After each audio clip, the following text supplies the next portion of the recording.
अस्सलाम वालेकुम नाज़रीन, मैथ्स मोटिवेशन 2.0 में खुश आमदीद।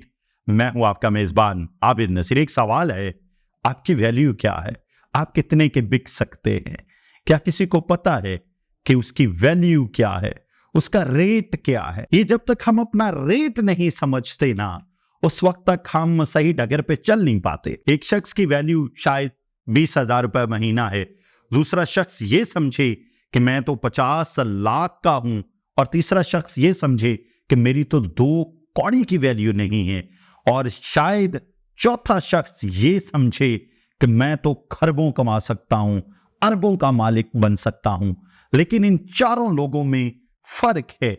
वो जो 20,000 महीना कमाना चाहता है, उसे इस बात का अंदाजा नहीं है वो 20,000 को मल्टीप्लाई बाय 10 भी कर सकता है और वो 2 लाख महीना भी कमा सकता है।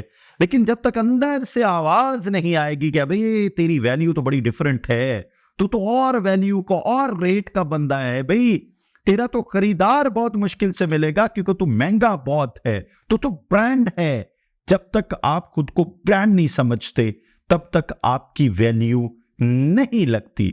दूसरा शख्स जो कहता है मेरी वैल्यू शायद 50 लाख हो सकती है, वो मान कर रहा है जो मेरे अब्बा का फ्लैट है, जिसपे मुझे अकेले को वो फ्लैट मिलने वाला है, वो 50 लाख का है, इसलिए मेरी वैल्यू 50 लाख है।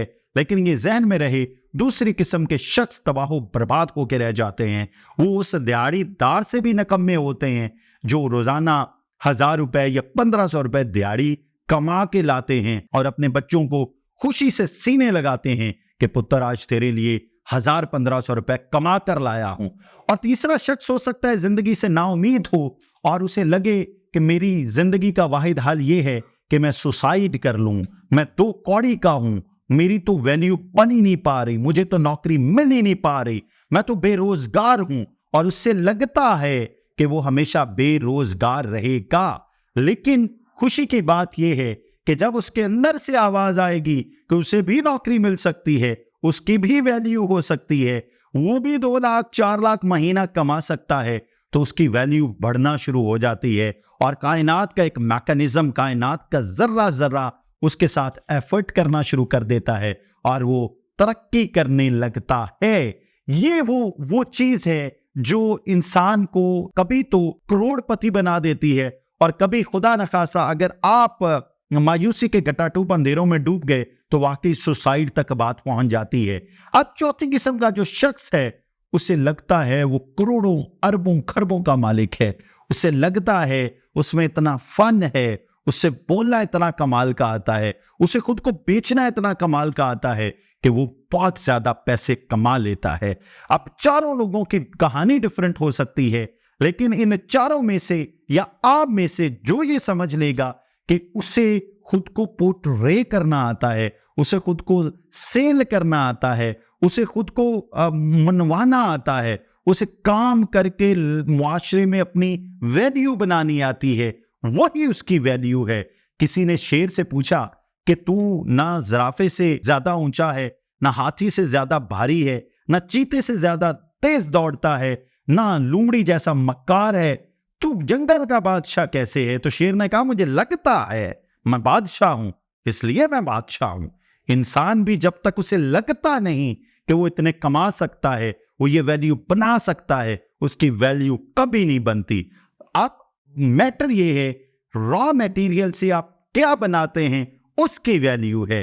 ये फूंक डाले ये जमीन और आसमान मुस्तार और खाकिस्तर से आप अपना जहान पैदा कर। इकबाल ने क्या खूबसूरत कहा था, ये जमीन और आसमान अगर तुझे मुस्तार मिले हैं, वो 50 लाख का फ्लैट जो बाबा की तरफ से मिला है, उसको आग लगा, उसकी जो एसेस बचे उससे नया घर बना, तब तो इकबाल का नौजवान है। वही नौजवान मोहब्बत मुझे उन जवानों से है, सितारों पे जो डालते हैं कमंद। लेकिन अगर तूने वो बाबा के फ्लैट पे मान रखा, ये कहा कि अब्बा का 50 लाख का फ्लैट मेरा ही है, अब्बा कब मरेगा, इस चीज का इंतजार करता रहा, तो ज़हन में रखिएगा ये जो हमारा बुत है ना, इसकी 0 वैल्यू है। गैदरिंग में एक पीर साहब बैठे हुए थे, वो पुराने जमाने में पीर भी करने वाले होते थे, तो उन्होंने एक बड़ी खूबसूरत औरत को देखा, तो लोगों ने उसकी तरफ सारों ने देख के कहा कि बहुत खूबसूरत औरत आज मजमे में आई हुई है। तो पीर साहब ने सबको समझाया कि ये जो खूबसूरती, ये जो ज़ाहिरी हुस्न है ना, ये कोई चीज़ नहीं है। ये कल शायद या परसों शायद आप इसकी तरफ देखना भी नहीं चाहेंगे। लोगों ने कहा पीर साहब प्रूव करके दिखाइए, ये कैसे हो सकता है इतनी खूबसूरत औरत की तरफ हम देखें ना। तो पीर साहब ने कहा, उस औरत को बुलाया, उसे कहा कि तुमने ये दवाई खानी है। उसने दवाई खाई, उसका पेट खराब हुआ, चेहरे का सारा हुस्न उतर गया। वो दोबारा आई मजमे में, किसी ने उसकी तरफ देखा ही नहीं। तो पीर साहब ने कहा कि आपके ये जो ज़ाहिरी हुस्न है, इसकी वैल्यू ये बाथरूम है। और अगर आप अंदर से खूबसूरत हैं, अगर आपकी कैपेबिलिटीज हैं, लोग आपसे आपके काम की वजह से मिलेंगे। मैं आपको बॉलीवुड के बहुत सारे हीरोज का नाम बता सकता हूं जिनकी शक्लो सूरत जीरो है। नाना पाटेकर को देख लीजिए, but I am a big fan of him कि यार क्या कमाल का हीरो है। इसके अलावा पाकिस्तान में ऐसे बहुत सारे लोग हैं जिनके सर पे बाल नहीं हैं, लेकिन लोग उन्हें सुनना पसंद करते हैं। बहुत सारे लोग ऐसे हैं जिनका ज़ाहिरी हुस्न इतना अच्छा नहीं है, लेकिन लोग उनके फन के बहुत ज्यादा मोतरफ हैं। अगर आप भी अपनी वैल्यू बनाना चाहते हैं, ये ज़हन में रख लीजिएगा कि रॉ मटेरियल की कोई कीमत नहीं होती, जो चीज आप उससे बनाते हैं उसकी कीमत होती है।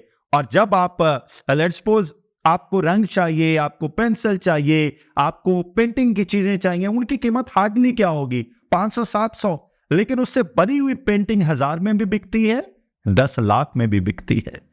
आपने पेंटिंग बनानी है, अगर आप कमाल की पेंटिंग बनाने में कामयाब हो गए तो आपकी वैल्यू करोड़ों में होगी। मेरी दुआ है आप भी अपनी वैल्यू बनाएं और जिंदगी में गोल गोल चक्कर काटें, और हमारे चैनल को सब्सक्राइब भी करें और घंटी के बटन को भी दबाएं।